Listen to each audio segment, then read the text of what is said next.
This video is gonna be a little bit different than usual, but it's quite important time of the year. We just had Black Friday. Basically, it's coming to an end. Some companies are still selling plugins, but there's all these great offers which you feel like you don't want to miss out. And I want to tell you a little story about that, and I promise it will make sense when we come to the end of it, so stick around. So a couple of days ago, I was working on this drum kit by The Weeknd, the drums from In Your Eyes. And there's this 808 Rimshot, it has like this knocking sound. And I tried to synthesize that with Serum. And I couldn't get it quite right. I couldn't really figure that out. And I kind of get like annoyed by it. And then I just pulled up an EQ and tried to match the frequency spectrum. But it didn't really sound like it. And I'm going to show you that as an example in a couple of minutes here. I noticed that there's something really interesting happening here. Because what I try to do here is I tried to fix a problem with a plugin, with an effect plugin.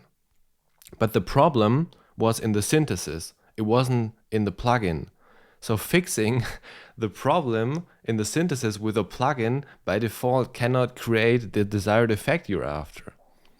Now, maybe you're recognizing a pattern here. This is just an example of you having that in synthesis, but this is everywhere. This applies to recording. If your guitars sound like shit and you try to process them to make them sound good, but the problem is actually in the way they were recorded, in the way the instrument is played, the preamp you used, like all that, or the distance to the mic, the room you're in, like all these things, if they are flawed, your output is going to be so limited and you're not going to be able to fix that with a plugin. Now, I as a sound designer, I love plugins. And there's a good amount of sounds that I created just based on processing a mediocre sound and turning that into something great.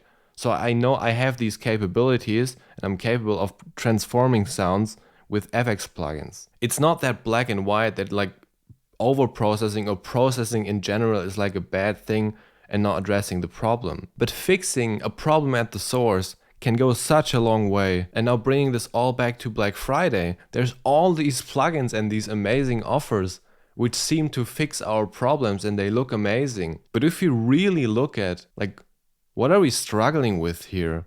The answer is not in a new plugin. And I'm saying this, I bought a bunch of plugins this Black Friday. I think I bought like 5 plugins. I have a new transient shaper. I bought this plugin from Oak Sound, Bloom. And these are all amazing tools, but they're not gonna fix my ability to synthesize better sounds. And I want to give you another example of me. Many years ago, I was really annoyed by how limited I was when using synthesizers. Like now I can recreate drums, but like back then I didn't even know how to do like a respace or something like that. And so what I decided to do is I'm gonna pick one of the most basic synthesizers and I'm just gonna learn from that. And so I started replicating all these sounds from the 2000s. And I picked Sylenth 1, which is one of the most simple synthesizers you have. It's very capable, but in terms of the modulation and the capabilities, it's way more limited in Serum. And by using Sylenth for quite a while and recreating these really dirty 2000 sounds, I really understood the basics of like just like raw saw waves and how they interact with each other, how the phase changes it, what retrigger is, and how the filters behave. Like all these very, very basic things and concepts. This really helped me understand them. This obviously doesn't mean for you that you should start synthesizing sounds or something like that. Where you are at might be somewhere completely different where I'm at.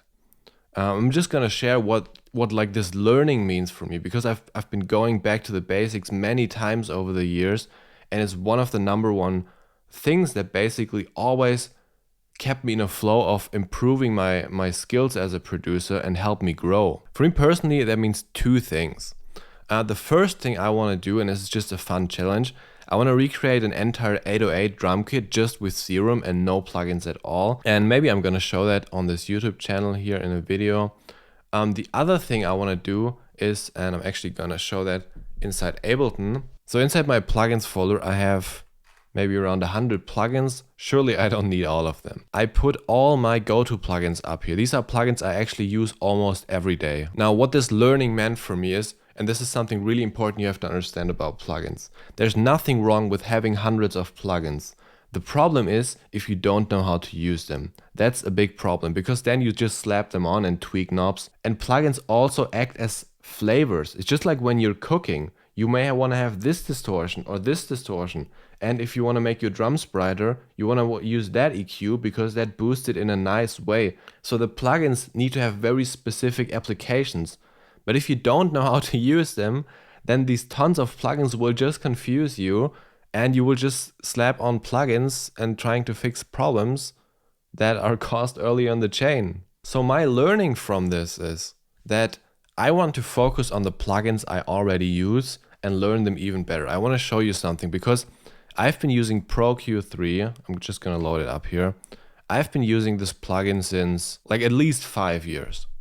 I didn't know that you can click in here and you have all these options here. First of all, you can freeze the waveform or the spectrum here. I didn't know that. Also, very important setting here. You can set the resolution to maximum. It's usually too high. So you see more frequencies in there. The resolution and the speed of it and the freeze function, for me as a sound designer and when I'm replicating sounds, that's incredibly useful. For that I was using span sometimes. Now I don't need span anymore because that plugin already has it in here. I just didn't know the plugin well enough. So for me that means I want to limit myself a little bit more and not use all the plugins I have, but rather the ones that I already know well and try to figure out if I can pull out of them even more.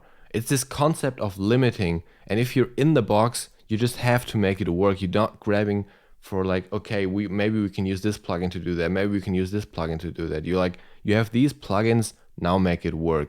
And then you start to think very differently than if you have all these different plugins at your fingertips. Now finally, let's have a look at the example of the 808 rimshot. So this is an 808 rimshot. Okay, so my first attempt, and I'm going to show you this. You can hear it sounds kind of like a glass thing. It doesn't sound very nice. The attack just sounds kind of like shit. And so what I ended up doing is I tried to pull on this EQ and boost these frequencies in it. It sounds more like a rimshot, and you can see the red line behind here. This is the original rimshot. So it's quite similar in terms of the frequencies even, but if you compare it, it's not really there. It has this like nice wooden clacky thing here. Couldn't get it right. Okay, so the solution was this one. This is the bad one. This is the good one. This is the original.